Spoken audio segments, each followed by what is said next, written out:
ekspert mjedisi po mundohen të hartojnë ide se si duhet, çfarë politikas mjedisore duhen ndjek. Ekspert të mjekësisë po mundohen të hartojnë idera se si sistemi shëndetësor i Shqipërisë mund të reformohet, mund të përmirësohet. Besmir, ti thua nuk ndodh që edhe po të keni ide t'i ndani me publikun, sepse kjo do t'i jep të ushqim. Me publikun idet janë ndarë, sepse në çdo protestë, të gjitha diskutimet që bëhen, flitet mbi problematikat dhe kush mund të jenë zgjidhje të problematikave. Dhe pjesa ideve me publikun dhe me protestuesit po ndahet, por ajo që unë them është që këto ide dhe kërkesa nuk do duhej të ndaheshin me qeverinë dhe me opozitën aktuale. Sepse kjo do ju mundsonte atyre që të uleshin në tryez me protestuesit dhe të negocionin me protestuesit. Pra kërkesat janë shumë të qarta. Dorëheqja e zotit Rama dhe qeverisë që ai drejton. Pra nuk besoj që protestuesit, dhe unë personalisht, ky është totalisht mendimi im personal, nëse nga protestuesit do dalë një grup i cili do shkojë pranë zotit Rama me ide, unë deklaroj automatikisht që ai është një grup i shitur dhe nuk do ketë mbështetje. Për këtë bien dakord gjithë, sepse edhe ne që po flasim këtu nuk po flasim si përfaqësues të protestës, po flasim individual edhe si protestues. Dhe bie shumë dakord me zotrin sepse ky është një proces shumë i mëvonshëm. Ajo çka po mundohet të arrijë protesta tashmë është një kolektivitet shumë i madh shoqëror, social, politik, por se shpeshherë është ky pjesa e presionit për të kaluar në struktura apo qoftë edhe lëvizje politike, çka mendoj që është shumë e gabuar nga një shesh aq heterogjen dhe me pikpamje aq të ndryshme.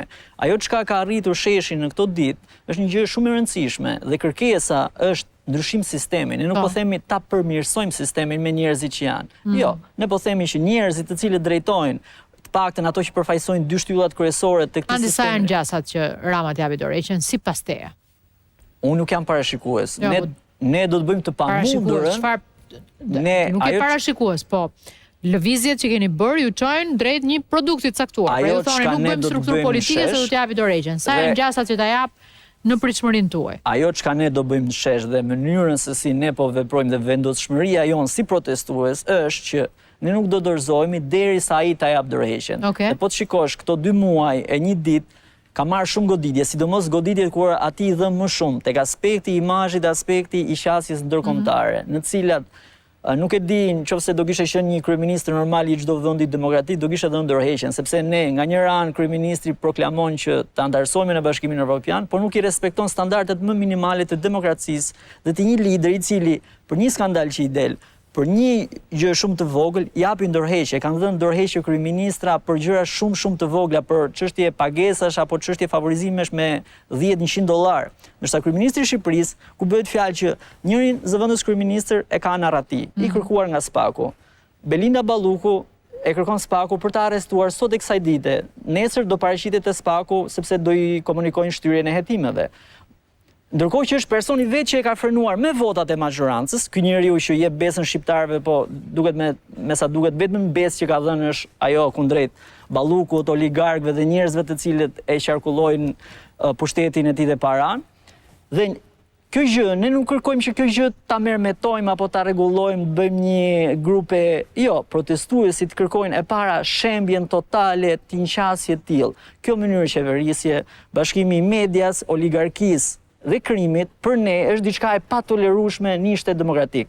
Dhe ne nisëm me atë grushtin i cili zbuloi shumë gjëra dhe fillimisht zbuloi arrogancën e pushtetit, lidhjen e pushtetit me biznesin, me oligarkët, lidhjen e pushtetit me të fortët, sepse në atë protestë ishin qytetarë të cilët erdhën për të mbrojtur Flamingo dhe Mjedis dhe pan një terren totalisht të rrethuar me tela me gjëmba, pothuajse si Gaza, një shtet demokratik, ndërkohë që ato pamje u munduan që të fshihen nga policia e shtetit, duke dalë me një deklaratë shesharake që personi ka ushtruar dhunë, ka hyrë te, ndërkohë që pasi u nxorën videot nga protestuesit vet, dhe këtu lindi dhe revolta jon fillestare që shpeshherë njerëzit thonë sepse lindi kush organizoi, e organizoi pikërisht ky grusht i cili shumicën prej nesh është mahisur për një kohë gjatë. Qysh nga teatri, protestat, astiri, çfarë do lloj protesti që kanë ndodhur, padrejtësitë, emigracioni, korrupsioni, edhe erdhi te ky moment, dhe në këtë moment, ne ditën e nesër kemi mbledhur një protestë që menduam si zakonisht do jetë modeste, pra nuk do kishte ato numra që ne pritnim. Dhe ajo protestë ka pasur një numra të jashtëzakonshëm, njerëzit kanë ardhur nga rrjetet sociale sepse ishin të mërzitur, të frustruar nga ky grusht që nuk përfaqëson grushtin e një individi apo një të forti aty që ka dalë nga një polici private, por përfaqëson grushtin e shtetit të lidhur me oligarkë të caktuar, të cilën duan që ta shndrojnë zbërnecin, zonat e mbrojtura, paketën e maleve, investime strategjike, pa ta kthejnë Bregdetin shqiptar, zonat më të bukura të Shqipërisë, ti kthejnë në resorte private, sepse shumica e shqiptarëve nuk ka për të pasur akses aty. Ka për qenë një zonë ekskluzive ku shqiptari duket si njeri i dorës 3 apo të 4, si ato njerëzit në Indi të paprekshëm, dhe do jetë një resort i mrekullueshëm për njerëz të cilët vinë nga jashtë. Dhe dua që ta përforcoj këtë pikë sepse protesta arriti 3 momente shumë të rëndësishme qysh në ditën e saj të parë. Një, tregoj se cili është pushteti, pra një pushtet i dhunshëm, i lidhur me krimin, me oligarkinë dhe me biznes dhe oligark vendas të cilët mundohen të përfitojnë nga ajo. Këto i kemi të qarta tani. Dua ta them edhe këtë gjë se e kam të rëndësishme. E dyta, tregoj fytyrën e medias dhe këtu kur them media e kam pa përjashtim çfarë do lloj medie në Shqipëri, e cila u gjet e papërgatitur se si duhet vepruar në një situatë kur njerëzit nuk sulmojnë thjesht Ramën, një target i cili është shumë lehtë i sulmueshëm edhe për mediat, për një pjesë mirë të mediave vet, por sulmojnë dhe biznesmen, dhe individ të caktuar, dhe oligark në Shqipëri që ne njohim me emër, dhe shpesh herë e kthyen kokën dhe objektivin e kamerës nga ana tjetër, për të mos e filmuar këtë protestë, ndërkohë që aty po dilnin ditët e para, po dilnin me mira vetë. Dhe unë jam çuditur kur e kam parë veten time, në një moment e Ministria e Brendshme në një aksion që bëm, në media ndërkombëtare, por në asnjë media të Shqipërisë, sepse ishte kjo frika që çfarë duhet bëjmë ne, ose duhet të reagojë një media tjetër që të reagojmë dhe ne. Ishte një situatë shumë e çuditshme. Po ashtu i tregoj fytyrën përveç medias, e cila nuk e di çfarë interesi kishte të lidhur me oligark të caktuar, i tregoj fytyrën edhe opozitës, e cila çuditërisht u bë pal zoti Berisha, kryetari i opozitës, u bë pal me qëndrimet e Edi Ramës, që s'kishte ndodhur kohët e fundit, normalisht me këto amnisti dhe marrëveshjet territoriale, por nuk kishte ndodhur një qëndrim unison i tillë, në atë moment u bën kundër protestuesit.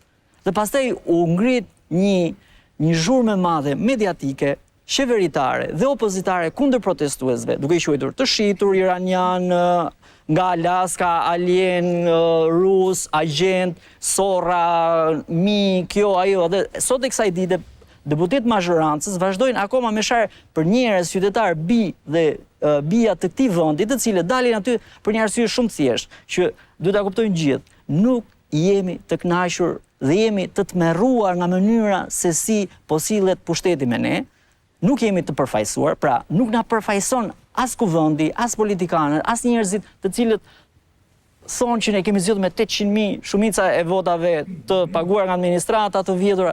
Ne kemi një krizë pa përfaqësie të jashtëzakonshme. Dhe kjo protestë e ka treguar këtë dhe besoj se i ka treguar fytyrën më të mirë. Nuk ka asnjë paqartësi se çka ka arritur protesta. Megjithëse unë duke qenë se dua ta mbyll me ju top story-n në këtë sezon, pra nuk dua të fare ty në debate sepse dua të qartësoheni. Jo, s'është problem, mund të futemi në debat. Jo, nuk e kam kohën për ta bërë atë, pra e kam dizenjuar apo menduar kështu që dua t'ju dëgjoj me qetësi.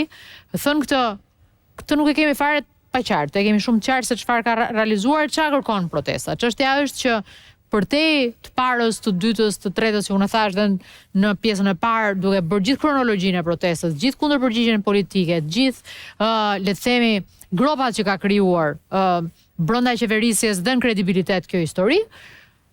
Arild, më thua qartësisht, ti vetë sa je në gjendje ta vazhdosh këtë dhe sa mendon ti dhe intuitizon ti që në shtator, në tetor do të keni më shumë forcë apo të njëjtën forcë apo keni shqetësim se sa forcë do të keni?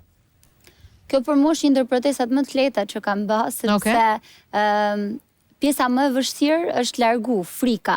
Nëse më parë ne që merreshim me aktivizëm, e kishim shumë të vështirë që t'i angazhonim njerëzit, jo vetëm që dilin protestë publikisht, por ndonjëherë edhe që t'i thrisnim në një takim informal. Kishte një frikë, një pasiguri, një mosbesim, ndërsa tash njerëzit janë aty, janë të gatshëm me u organizu dhe po marrin vetë iniciativën me u organizu. Dhe në këtë sens, kjo heq barën më të madhe. Ne kemi këmbguljen që t'jemi aty çdo ditë deri në realizimin e kërkesave. realisht unë e shoh këtë si një ripërtëritje e shoqërisë tonë dhe mendoj se ky është vetëm fillimi i një procesi më gjatë demokratizues në vendin tonë. Është e vështirë thuhet kur Rama do jap dorëheqjen. Unë mendoj se ai është ekspozu, i ka rap propaganda dhe legitimiteti plotësisht. Mendoj se do ik herët ose vonë. Ajo që ne duhet sigurohemi është që të krijojmë një shoqëri aktive dhe të organizuar, që të mos ik vetëm individi, po të ndryshojmë sistemin në tërësi. Mirë.